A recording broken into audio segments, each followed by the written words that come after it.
Bom dia, pessoal.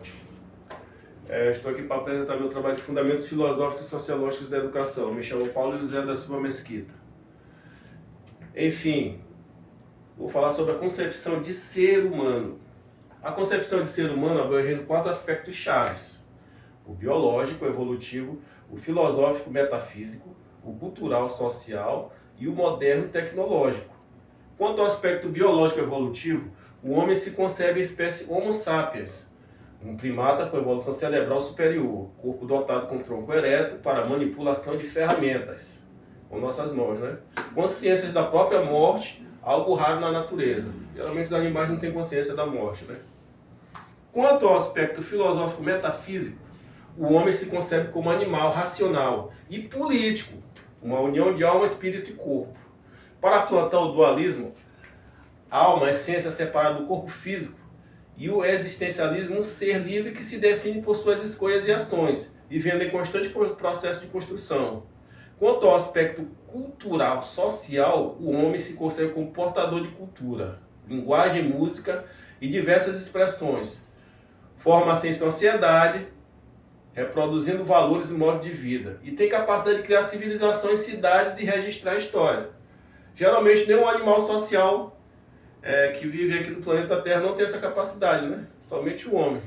Quanto ao aspecto moderno tecnológico, o homem se consegue no âmbito das inovações, com reflexos sobre transhumanismo e o futuro da nossa definição como espécie. Em suma, o ser humano é uma complexa totalidade que evolui biologicamente para ter capacidade cognitiva e cultural, sendo moldado por sua própria história, sociedade e escolhas pelas incessantes reflexões sobre a sua própria natureza.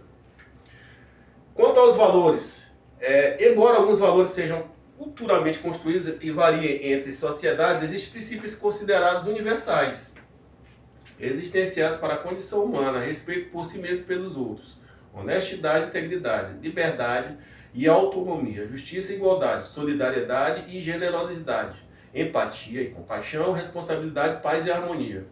Esses valores servem como normas de conduta inegociáveis que, quando vividos, dão sentido a propósito da existência, contribuindo para uma vida significativa.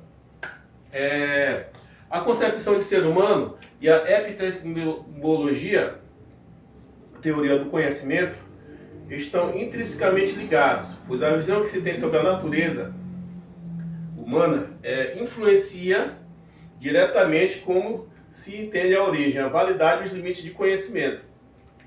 Como uma forma de cultura, a corrente filosófica define o ser humano. Por exemplo, como um ser puramente racional, um ser social, um organismo biológico ou uma totalidade de vivências subjetivas determina, no caso, a fonte do conhecimento.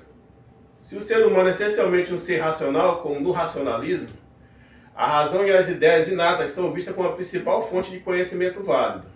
Se for primeiramente ser sensorial, como no empirismo. A experiência acessível torna-se o fundamento do saber. O método de aquisição do saber, a concepção de ser humano orienta os métodos de investigação, uma visão mais mecanicista. Métodos científicos rigorosos e objetivos, como na ciência da natureza, podem ser considerados universais, em visões que enfatizam a subjetividade e a consciência, como na fenomenologia, por exemplo, ou o existencialismo, métodos que se consolidam a experiência vivida, a interpretação ganha destaque. No caso, né? Racionalismo. Vê o ser humano como um ser dotado de razão inata, capaz de organizar a percepção e atingir verdades universais. O conhecimento válido deriva da lógica do pensamento dedutivo. O empirismo considera o ser humano como uma tábula rasa ao nascer, cuja mente é preenchida pela experiência sensorial e interação com o mundo. O conhecimento adquirido indutivamente através da observação, somente da observação. A propósito, senhores, eu estou usando aqui o óculos escuro porque estou com 3 sóis, né? Popularmente conhecido como sapatão, e meus olhos estão inchados. Mas voltando à aula. Epistemologia da prática foca o ser humano como um agente reflexivo e prático, que utiliza saberes táticos e no seu espaço de trabalho cotidiano. O conhecimento não é apenas teórico, mas também prático e contextual. Enfim, conhecimento prático e contextual, né? Em resumo, a epistemologia não pode ser neutra em relação à natureza do sujeito que conhece, a imagem que se tem desse sujeito, o ser humano, no caso, né? É um pressuposto fundamental que molda a teoria do conhecimento. Sociedade, educação e vida moral estão intrinsecamente ligados. A sociedade estabelece normas e valores à educação, principalmente a moral. Ensina esse preceito às novas gerações a vida moral e a interna dessas regras, para a organização e a coesão social, sendo as coisas um agente fundamental para desenvolver o homem social, através da socialização do senso de dever para a coletividade. A sociedade define o que é certo e errado, criando um conjunto de regras e valores morais, que visam a ordem e o bem comum, como a justiça, respeito e a cooperação. Coisas normais no nosso meio social. Já a educação é o processo ativo de transmitir esses valores, transformando o indivíduo natural em um homem social, nos distinguindo dos animais irracionais, né? Preparando para viver o grupo e agir conforme a expectativa social, desenvolvendo estados morais e intelectuais. Vida moral é o resultado da educação, onde o indivíduo adere internamente a essas normas, não por coesão, mas no senso de dever e preenchimento, alcançando autonomia moral dentro do contexto social.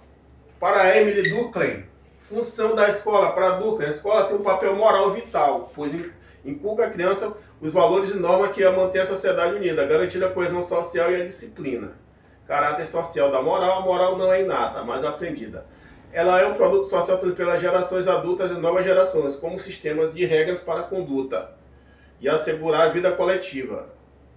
Socialização. A educação é um processo de socialização, onde o indivíduo aprende a se integrar, adquirindo a moral específica da sua sociedade. Profissão e grupo. Profissão e grupo social, né? O que torna apto a viver em um meio moralmente organizado.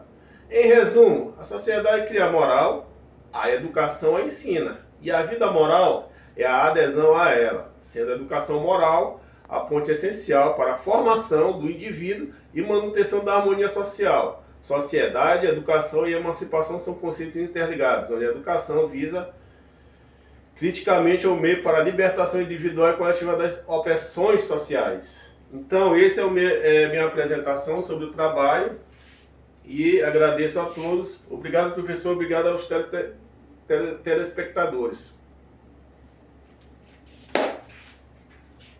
Fecha, rapaz, porra!